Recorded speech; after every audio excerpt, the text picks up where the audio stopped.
What's up, everyone? Welcome to the video. Today we're going to take a look at how to replace the battery in this Chevy Cruze remote key fob.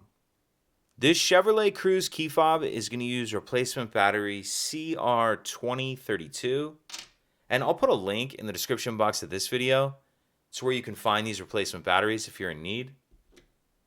The other thing I'm going to be using to change this key fob battery is a flathead screwdriver.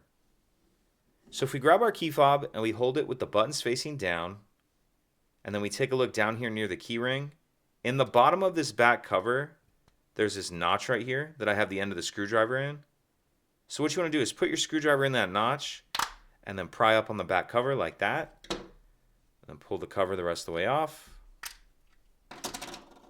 As I did that, this battery came out, but that doesn't always happen. So if your battery doesn't just fall out, you may be able to get it out with your finger. If not, you can grab your screwdriver and kind of get on the edge of it and get it out of that holder. Either way, once we get our old battery out, we'll grab our new replacement battery, and you want to make sure that you're installing the new battery with the plus side up, positive side up. Tuck this edge in first, and then it'll just kind of sit in that holder, and then we can pop our back cover on, and that's it. If you could take a second to like and subscribe, it helps us out, and I'd appreciate it. Thank you.